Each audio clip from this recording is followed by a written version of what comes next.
miss your old familiar friends, but waiting just around the bend. Everywhere you look, there's a heart, there's a heart. Okay, we'll start with this. Well, Heather Hardy left this comment via her Instagram page, and it reads, "Well, that was fun. I know that all my fights didn't lead up to expectation, and for that I'm sorry. But you can't deny, it was always exciting to see whether or not a total boxer with no other experience could survive in a cage. 2 wins, 2 losses. Not too bad. And I'm still the toughest girl I know. Thank you, Bellator MMA. I'm not saying it's over, but I'll be switching my focus back to boxing. Finally, some opportunities are starting to open up for me, and as frustrating as it's been, I can't walk away now. Not when it's just starting to get good. There goes my summer, but fight news coming soon, again." And this is in regards to her last fight as a professional mixed martial artist, a fight that took place on a Bellator card not too long ago. We talked about the fight here on the channel. I don't usually cover mixed martial arts, you understand? Nothing against the sport, it's just not a sport that I keep up with. But it being that Heather Hardy, whose boxing career I do follow, her boxing career, it being that she was competing in both sports simultaneously, I felt it necessary to track her progress in both boxing and mixed martial arts. And as stated, her last fight as an MMA fighter, it didn't go too well for her. I don't think she's got anything to be ashamed of, even in defeat. I don't think there's anything to be ashamed of in that. How many people, how many guys are willing to compete both as a professional boxer and a professional mixed martial artist at the same time? How many guys? Not that many, if any. So she's got nothing to be ashamed of. I mean, in all honesty, it was very ambitious, it was very admirable, but I said it many times that I felt that her reach exceeded her grasp.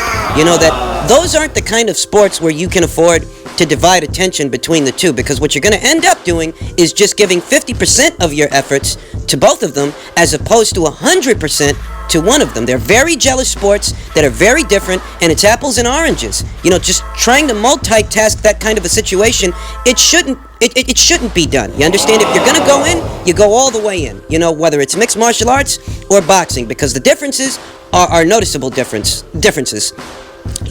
I mean, your mixed martial arts jab isn't the same thing as your boxing jab. You understand? They're different professions. They require different implementation. And that's not said to disparage one over the other, because at the end of the day, a boxer transitioning into elite mixed martial arts doesn't stand too much of a chance unless he's got the time and energy to put into honing their skills. And the same is true in reverse for a mixed martial artist looking to transition into boxing. It may take more time and more effort than the person, the fighter, the athlete, actually has. So while it's ambitious, it's ill-advised.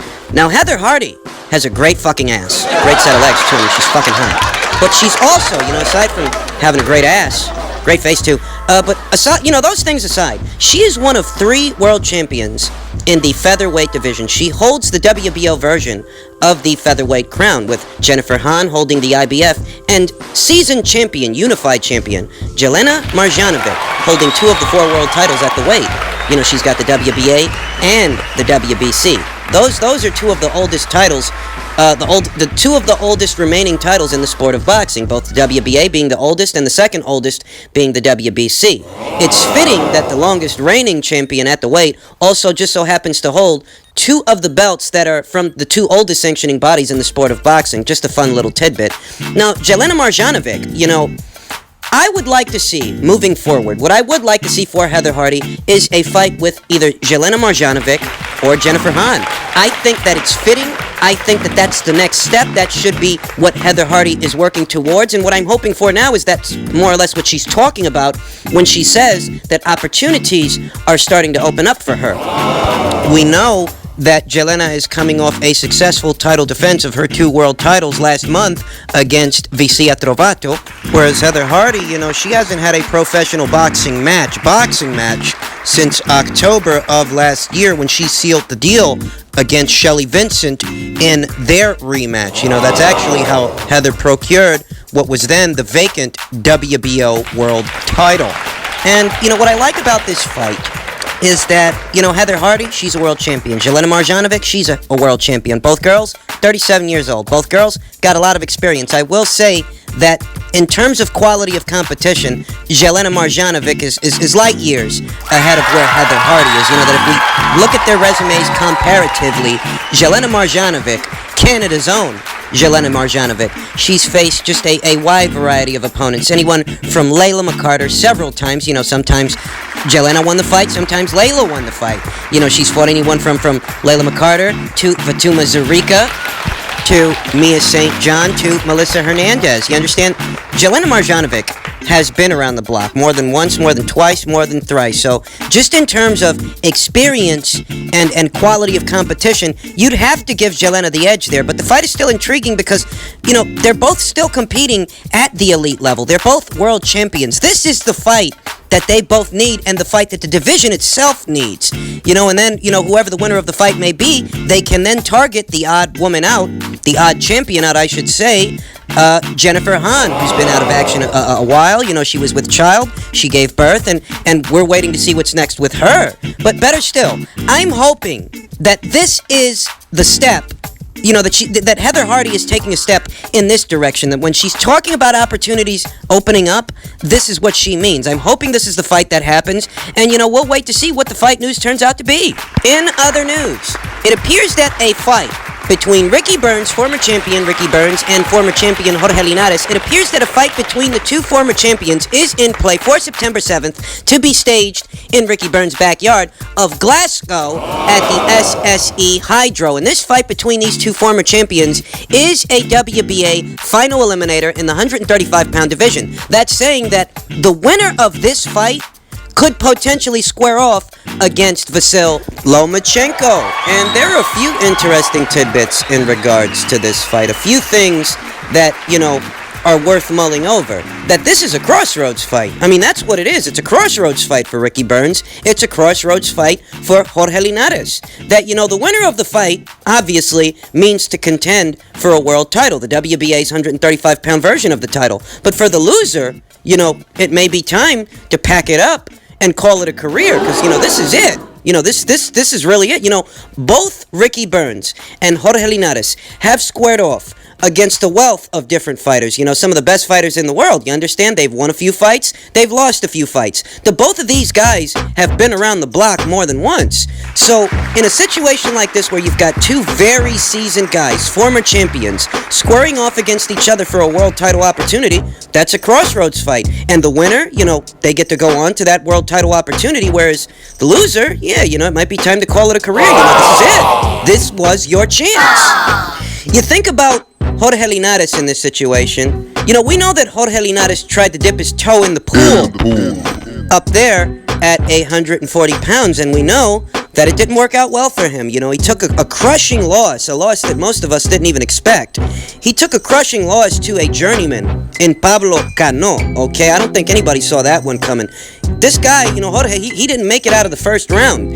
And this fight, it's not going to be at 140, it's going to be at 135. So it appears that he's gotten the memo, and he and his team realized that while 135 may be a little harder to make, at the end of the day, that is a weight class that he is better suited to campaign in, because at 140, he's biting off more than he could chew, and the Pablo Cano fight proves that. And that it might have seemed like it was a good idea to go up there at 140 pounds, you know, to go up there and campaign up there, might have seemed like a good idea, might have seemed like the natural choice, the logical thing to do, having lost to Vasyl Lomachenko at 135. That might have seemed like a good idea, but at the end of the day, Jorge does not have the right frame, the right physical dimensions to campaign as a 140-pound fighter. That, you know, those guys up there, those guys punch. It's just more than he is equipped to deal with. You know, he's not cut out for that weight class, so he's better off just doing what he can at 135. And there's no shame in that. There's no shame in getting the memo and trying to bounce back. And that does appear to be what Jorge Linares is trying to do. I'll say that, you know, there's very little to complain about in regards to this fight. I mean, there really is. And given the state of the weight class, everything that's going on at 135 pounds. You know, we know Vasyl Lomachenko, he's going to be fighting Luke Campbell for the vacant WBC title. In turn, Teofimo Lopez, he's going to be squaring off against Nakatani in an IBF final eliminator to get a crack at Richard Commey's title. A lot of the bigger names, a lot of the star players at 135, they're all tied up doing other things. So what better way to keep busy than to participate in a WBA eliminator for a crack at that title? What better way for two former champions who are getting long in the tooth?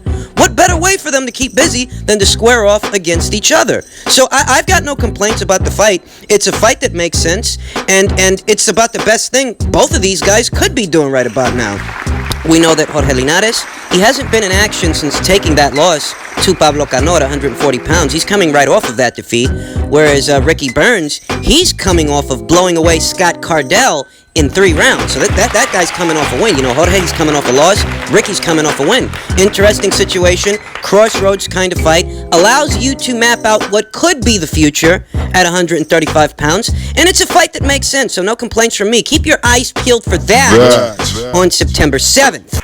And finally, Mike Kopinger tweeted, sources tell The Athletic Box that Terence Crawford is likely to defend his title versus Egidijus Kavaliauskas this fall.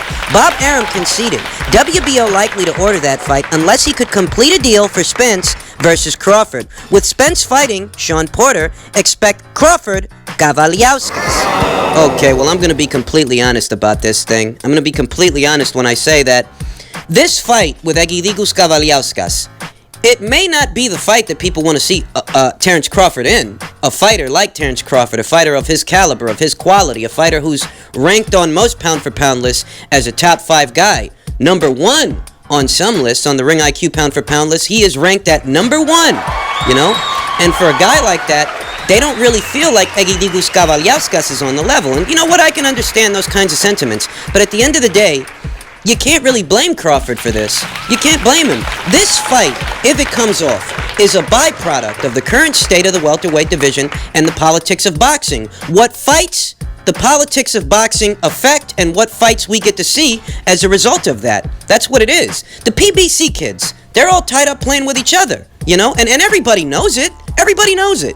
You got Keith Thurman, who was actually made an offer to fight Terence Crawford. He turned that offer down. He wants to fight an aged Manny Pacquiao. It is what it is. Whether you are for it or against it, that's what happened. So it's not like the people at Top Rank aren't pursuing good fights for Crawford. They are. It's just that they're being turned down. Errol Spence, he had an opportunity to fight Terence Crawford. And I'm not talking about this whole situation with Sean Porter. Unifying with Sean Porter, that makes sense. But guess what? Errol had an opportunity to fight Terence Crawford before the Sean Porter stuff kicked off. He had an opportunity to fight Terence Crawford, and he chose to fight a guy whose last fight was at 135 pounds. I'm talking about the Mikey Garcia fight. Errol Spence willfully went the other way, where he could have unified with Crawford right then and there. He chose to fight Mikey Garcia instead. He was under no obligation to fight that little guy who'd done absolutely nothing at the weight.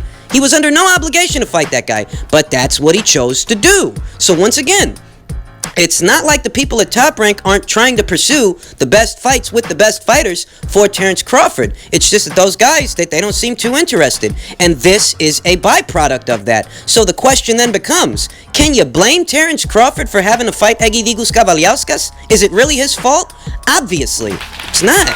You know, I'm sure that if this fight actually gets made and it comes off, you're going to have the usual suspects trying to levy criticism towards Terence Crawford, you know? They're going to bash Kavaliauskas, they're going to say this and that, they're going to criticize Terence Crawford. That's what they're going to do, but why are they doing it? I mean, how could anyone who's well-versed on the subject, knows the sport of boxing, and knows the current state of the welterweight division, how could they decide to criticize Crawford for this, knowing that he's being frozen out? I'll tell you how. Because those are PBC shills. Those are the guys that think Al Heyman is a civil rights leader and they think they're his honorary interns. Those are the guys that are likely going to be levying criticism towards Terence Crawford and trying to make it seem as if all of this is somehow his fault. We know what the argument is, ladies and gents. We know what the argument is. That Terence Crawford shouldn't have re-signed to Top Rank, that he should have crossed the street and went over there to the PBC, that if you really want those big names, you've got to cross the street. That's what the argument is. But I wonder if that same logic applies to a Jamal Charlo, PBC guy. You know, even here today, he stands as a world champion. Happenstance. Pure happenstance. Lucky turn of chance for him that he got to get his hands on a belt. But better still, even in spite of having that belt, he's got no opponents. There's no notoriable fights for him. That's a guy who's in the same position as Terrence Crawford in many ways. Now, you don't see those guys saying that Charlo should cross the street for the big names. You don't see those guys saying that Marcus Brown, light heavyweight Marcus Brown, who beat Badu Jack the last time he was in action. You don't see those guys saying that Marcus Brown should cross the street. None of the other big names are there for him. That is, none of the belts. There are no belts on the PBC side of the street for him to fight, and this is a guy who stands today with 2 world title opportunities. But they're not telling that guy to cross the street. They're not criticizing him for fighting the likes of a Jean Pascal. Why is it that Terrence Crawford has to be on that end of the criticism, but PBC fighters who are in a similar situation, they're not subject to that criticism? I told you. It's because what these guys really want, they want PBC to get their way more than the actual fights. That's saying that they don't care if Crawford never fights Errol Spence or if Crawford never fights the winner of Pacquiao versus Thurman. They don't care if those fights never come off, because what they want more than that is for PBC to monopolize all the talent. That's what they really want. And if a big fight like Crawford versus Spence or Crawford versus the winner of Pacquiao Thurman, if a big fight doesn't happen, they don't care. So ask yourself, what kind of boxing fans are these? Now, in case you're not aware, Kavaliauskas is not your Joe Blow, Joe Schmo kind of opponent. He's not. This is, in fact, a top 10 welterweight. He's ranked within the top 10 of Transnational, BoxRec, and Ring Magazine. These are simple matters of fact. So in that way, it's not the worst opponent choice. I mean, if you were sitting there and you were okay with Charlo versus Brandon Adams, a guy who's ranked nowhere in the top 10, if you were okay with that, then I don't see how you could be that critical of this, because the Mean Machine actually is a top 10 fighter in his weight class, whereas the guy that Jamal Charlo is nowhere near the top 10, or he wasn't. He still isn't. So what I'll say in regards to this potential matchup is that I take no issue with Terrence Crawford squaring off against the Mean Machine. I take no issue because I know what it's a byproduct of, and at the end of the day, it is a top 10 welterweight that he's squaring off against. Context is key. That's how good Terrence Crawford is. That's how high people set the bar for him, that they'll actually be critical of him facing a top 10 guy, even in a situation where he doesn't have much of a choice. And if that's the way the cookie crumbles as a result of the PBC kids trying to freeze him out, so be it. Because I know that that is not his fault. That's not what he wants. He wants the big names. But the big names, they don't want him.